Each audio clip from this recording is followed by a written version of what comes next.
영라가 엄마의 휴대폰에서 들은 그 한 문장이 조옥래 할머니의 죽음을 사고에서 사건으로 바꿔버렸는데요. 사건의 진상을 파헤치는 두 남매의 콜라보를 향해 상상의 시나리오 출발합니다. 구독과 좋아요는 영상 제작에 큰 힘이 됩니다.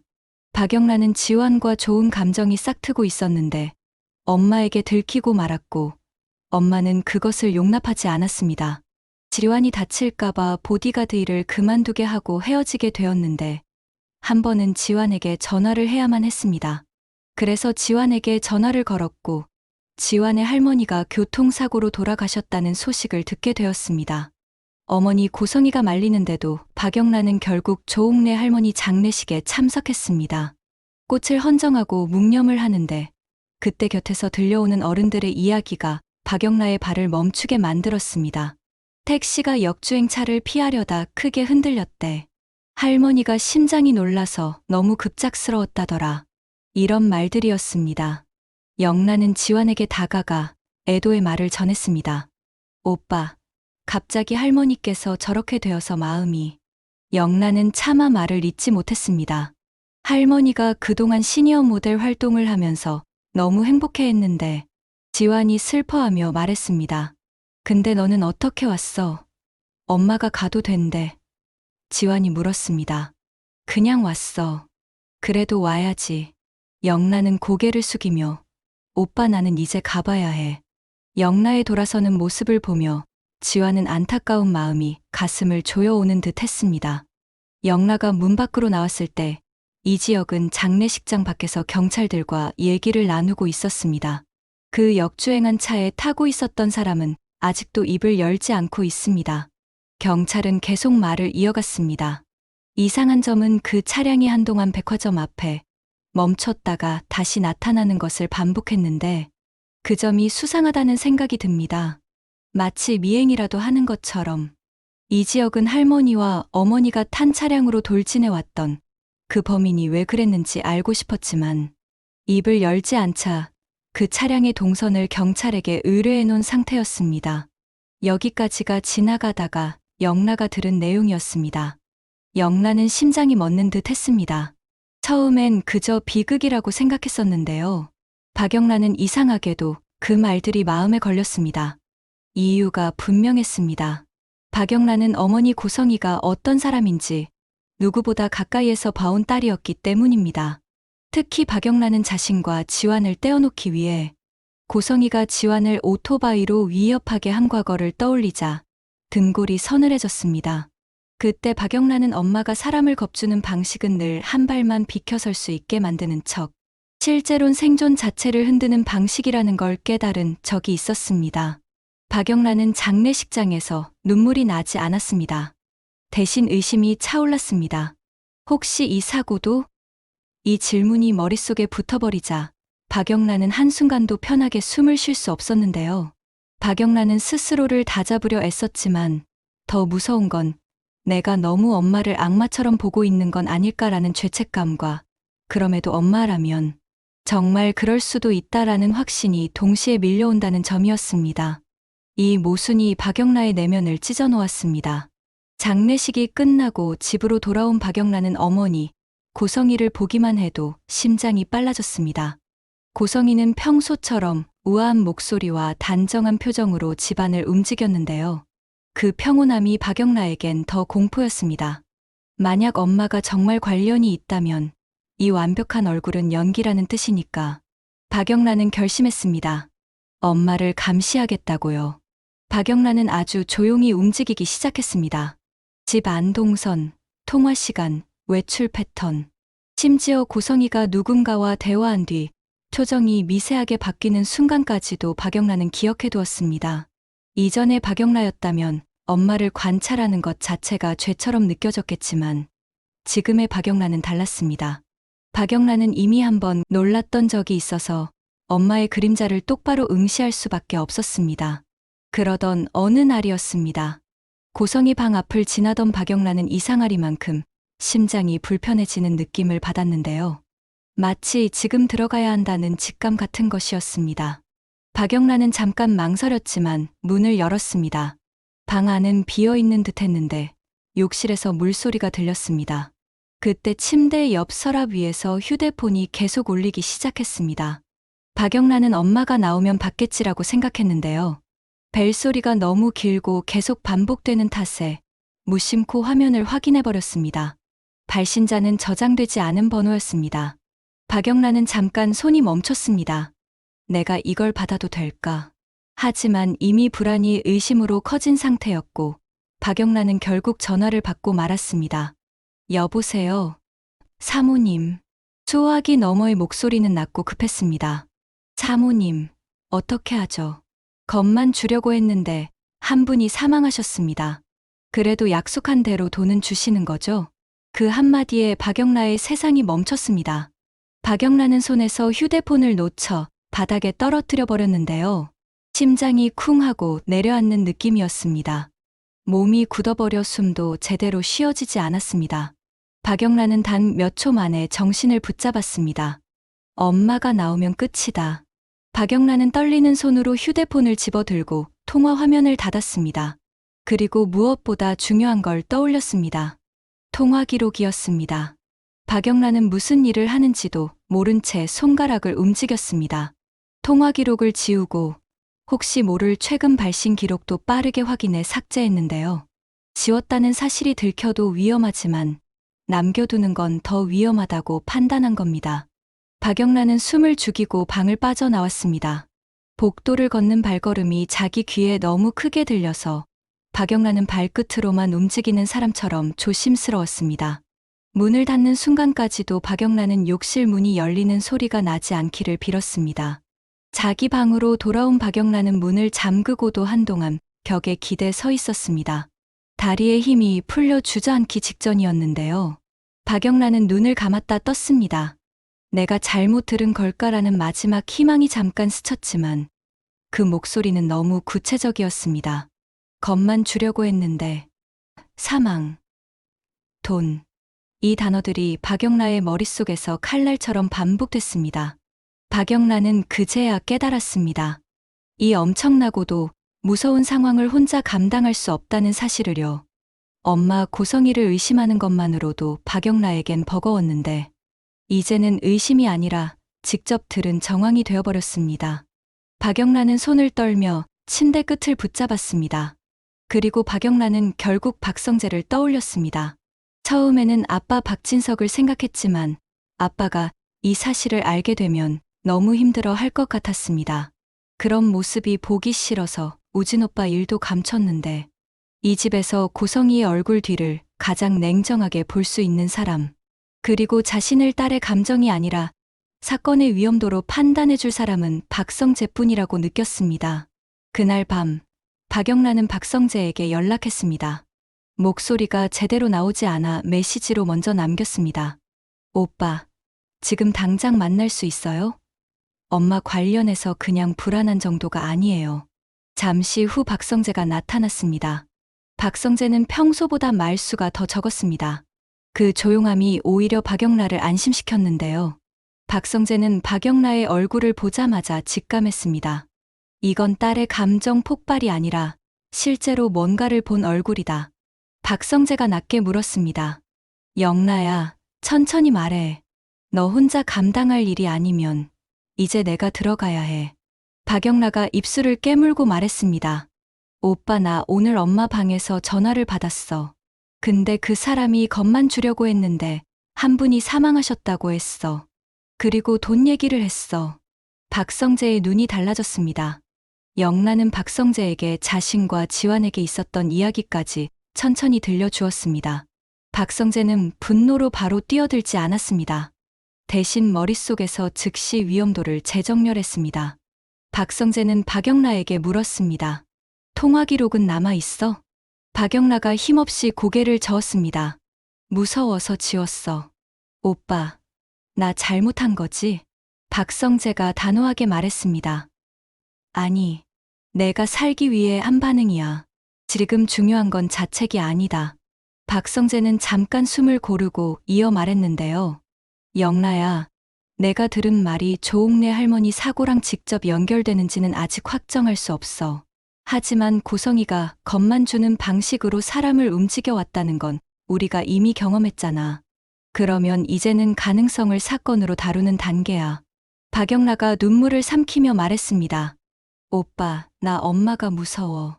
근데 더 무서운 건 내가 엄마를 아직도 엄마로 부르고 있다는 거야. 박성재는 한참 동안 말이 없다가 낮게 대답했습니다.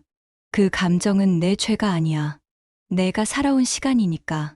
그리고 박성재는 그 자리에서 결론을 내렸습니다. 내가 조용히 조사할게. 고성이가 움직인 사람들, 최근 자금 흐름, 통화 패턴, 그리고 장례식 전후 일정까지 전부 확인하자. 이번엔 감정으로 달려들면 지는 싸움이야. 박영란은 고개를 끄덕였는데요. 그 끄덕임은 동의이자 마지막으로 누군가에게 기대는 허락이었습니다. 박성재는 그날부터 딱 하나만 생각했는데요.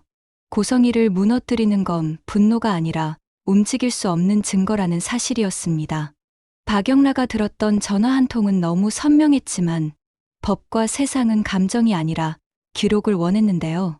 박성재는 이걸 누구보다 잘 아는 사람이었습니다. 그래서 박성재는 고성이를 정면으로 몰아붙이지 않았습니다.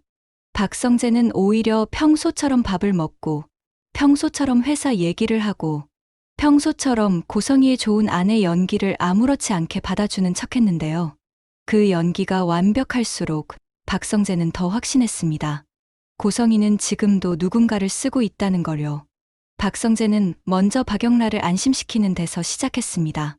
영라야, 내가 들은 말은 너 혼자 짊어질 일이 아니야. 이제부터는 내가 짐을 나눠 들게. 박영라는 그 한마디에 울음이 터질 뻔했지만 억지로 참았는데요.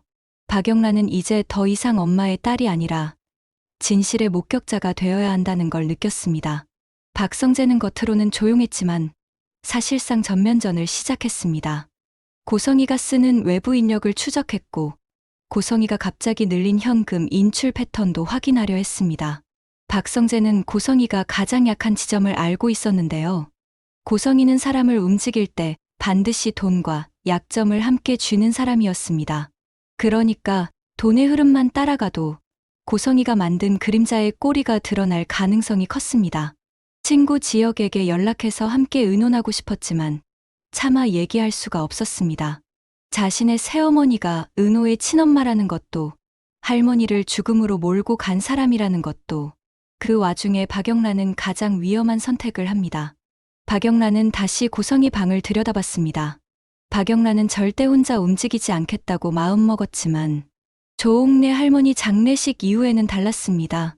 박영란은 엄마가 내 인생을 흔드는 건 참아도 할머니를 건드린 건 못 참는다는 감정에 휩싸였거든요. 그날 밤 박영란은 고성이의 서랍 깊숙한 곳에서 또 다른 예비폰 하나를 발견했습니다. 새 휴대폰이 아니라 통화를 최소화하는 용도로 보이는 오래된 단말이었습니다. 박영란은 손끝이 차가워지는 걸 느꼈는데요. 그 폰을 켜는 순간 박영란은 자신이 다시는 예전으로 돌아갈 수 없다는 걸 알았습니다. 박영란은 그걸 박성재에게 넘겼습니다. 박성재는 그 폰을 보자마자 숨을 길게 내쉬었습니다. 영라야, 이건 내가 혼자 꺼냈다는 것 자체가 위험했어. 하지만 잘했어. 이건 진짜 시작이 될 수 있어. 박성재는 그 예비폰의 통화 기록과 메시지 패턴을 정리했는데요. 완벽하게 지워진 흔적이 많았지만 고성이의 습관이 한 군데에서 드러났습니다. 고성이는 중요한 지시를 메시지가 아니라 짧은 음성 통화로만 하는 타입이었고 돈을 보내는 타이밍은 항상 통화 직후였습니다. 이때 지환이 결정적인 도움을 주게 됩니다. 지환은 영라의 보디가드였지만 동시에 오랫동안 고성이의 사람들과 마주쳐온 사람이었죠. 지환은 조용히 말했습니다. 영라야, 예전부터 사모님이 쓰던 외부 기사 하나가 있어. 그 사람은 말은 적은데 돈 얘기만 나오면 표정이 바뀌었어. 그리고 그 사람 번호가. 영라는 번호를 듣자 박성재에게 빠르게 전달해 주었습니다. 박성재는 그 번호를 듣자마자 움직였습니다. 박성재는 직접 잡는 방식이 아니라 스스로 무너지게 만드는 방식을 택했습니다. 겁을 줘서 입을 닫게 하는 게 아니라 겁을 줘서 살 길을 찾게 만들고 그 살 길을 진술로 바꾸는 방법이었죠.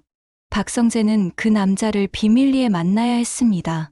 처음에 그 남자는 시치미를 뗐는데요. 박성재가 차분하게 말했습니다. 당신이 겁을 주려던 사람이 돌아가셨다면 이건 단순한 심부름이 아니라 공범이 될 수도 있어요. 하지만 지금부터는 선택할 수 있습니다. 당신이 고성이의 도구로 남을지, 죽은 사람 앞에서 최소한의 인간으로 남을지. 그 말에 남자의 얼굴이 무너졌습니다. 그리고 결국 그 남자는 입을 열었습니다. 사모님이 정확한 주소를 줬습니다. 저는 그것을 지금 잡혀 있는 그자한테 넘겨줬죠. 겁만 주면 된다고 했습니다. 택시가 그 길로 들어가면 반대편에서 압박만 주라고 했습니다. 근데 그렇게 할머니가 돌아가시게 될 줄 몰랐습니다. 박성재는 그 진술을 녹취했고 그 남자가 받았던 돈의 실제 입금 내역을 찾아냈습니다. 중요한 건 그 돈이 고성이 개인 계좌가 아니라 고성이가 관리하던 외부 법인 자금에서 흘러나왔다는 정황이었는데요. 이건 박진석이 가장 싫어하는 방식의 배신이기도 했습니다. 하지만 박성재는 여기서 멈추지 않았습니다. 조옥래 할머니 사건만으로는 고성이가 우연 뒤에 숨을 가능성이 있었기 때문입니다. 그래서 박성재는 오래된 보육원 화재까지 연결하려 했습니다. 그 부분은 이지혁과 지은호의 도움이 필요했습니다. 수없이 많이 망설인 끝에 이지혁을 만나고 그간에 자신이 알아낸 조옥래 할머니의 죽음에 대한 진실을 지혁이에게 털어놓기 시작했습니다. 이지혁은 믿어지지가 않아서 놀라고 끓어오르는 분노를 참기가 힘들었습니다. 당장이라도 가서 달려가려 하는 지혁을 진정시키고 박성재가 단호히 말했습니다. 지금은 그렇게 우리가 알고 있는 것을 티내서 안 돼. 전에 얘기했던 은호 후배 보육원 화재까지 진실을 밝히고 아버지께 말씀드리고 끝을 봐야 해. 그래야 확실해. 박성재의 말에 이지혁도 분노를 가라앉히고 말했습니다. 그럼 은호가 있던 보육원 화재도 그 여자와 관련이 있다는 거야? 느낌이 그래. 그래, 알았어. 그래서 지은호가 합류합니다. 지은호는 자신이 겪어온 고성이의 악행을 생각하면 이제는 뒤로 물러날 수 없었는데요. 지은호는 박성재와 이지혁을 만나 단호하게 말했습니다. 선배들, 이번엔 저도 끝까지 가겠습니다. 할머니 일까지 엮여 있다면 그 사람은 정말 엄마가 아니라 범죄자입니다. 지은호는 예전 보육원 자료를 다시 찾아 나섰고 그곳의 옛 직원 한 명이 드디어 입을 열게 됩니다. 그 직원은 당시 화재 전날 밤 수상한 여자가 원장실에서 한 아이의 기록만 따로 챙겨나가는 걸 봤다고 했는데요. 더 놀라운 건 그 여자가 다음날 아침 경찰보다 먼저 돌아와 불이 난 건 아이들의 탓이 아니어야 한다며 기록 정리를 요구했다는 점이었습니다. 증언은 오래되어 흔들릴 수 있었지만 박성재는 그 증언을 현재의 도움과 현재의 패턴으로 보강했습니다. 조옥래 할머니 사건에서 쓰인 방식이 겁주기 외주였다면 보육원 사건에서도 기록 외주가 있었다는 정황이 드러났습니다. 같은 인물이 같은 시기에 다른 이름으로 고성이의 주변 일을 맡아왔다는 흔적이 발견된 겁니다. 박성재는 확신에 차 결심했습니다. 이제 아버지 박진석에게 감정이 아니라 팩트 패키지로 보고해야 한다고요. 박진석은 보고서를 보는 내내 말이 없었습니다.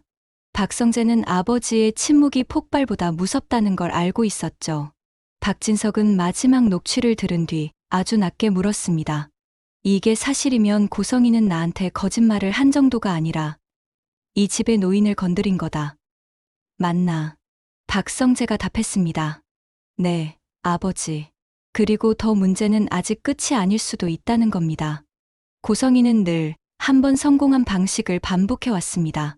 그날 밤, 박진석은 고성이를 불렀습니다. 고성이는 여전히 우아한 얼굴로 들어왔는데요. 하지만 박진석의 눈은 이미 결론을 품고 있었습니다. 박진석이 말했습니다. 고성이, 너는 사과할 기회가 아니다. 설명할 기회도 아니다. 내가 선택할 건 하나다. 자백하고 수사에 협조하든지 아니면 내가 가진 증거로 내 인생을 법정에서 끝내든지. 고성이는 처음엔 웃어 보이려 했습니다. 여보, 내가 뭘 그런데. 박진석이 조옥래 할머니 사건 녹취 일부를 틀어버렸는데요. 그 순간 고성이의 눈이 흔들렸습니다. 박영라도 그 자리에 있었습니다.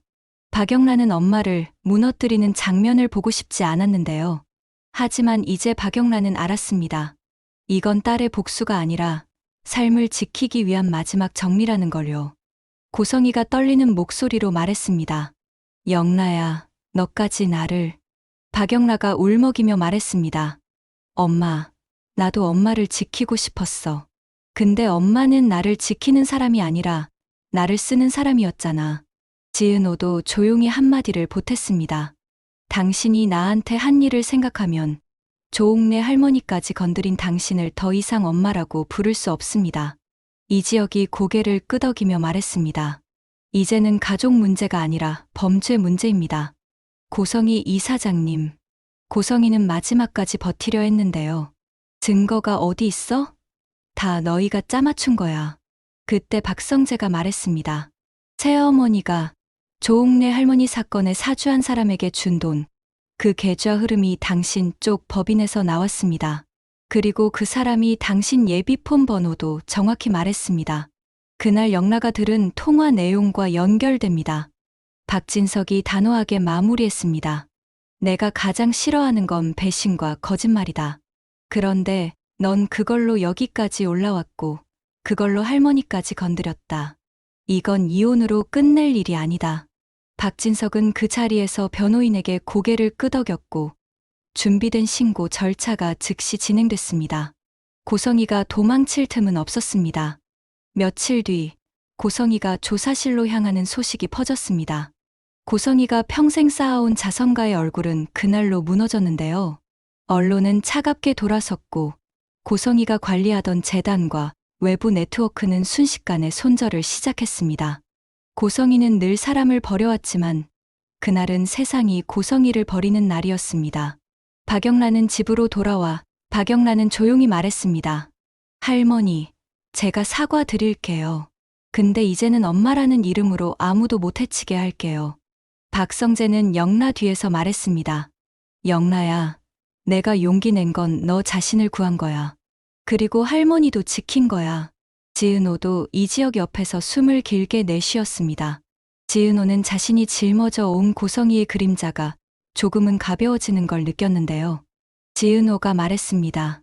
선배, 나 아직 무섭습니다. 근데 이번엔 도망치지 않겠습니다. 이지혁이 미소를 지었습니다. 그래, 이제 우리 쪽이 흔들리지 않으면 된다.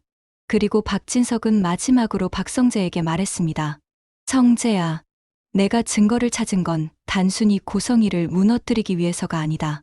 이 집의 기준을 다시 세운 거다.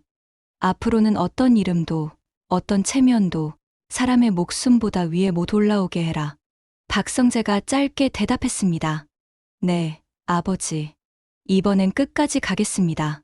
이렇게 박성재의 선택은 사이다처럼 마무리됐는데요. 고성희는 늘 증거 없는 공포로 사람을 조종했지만 결국은 증거 있는 진실 앞에서 무너졌습니다. 조옥래 할머니의 죽음이 단순한 비극으로 묻히지 않게 되었고 오래된 보육원의 불길도 마침내 같은 손의 그림자였다는 방향으로 세상이 움직이기 시작했습니다.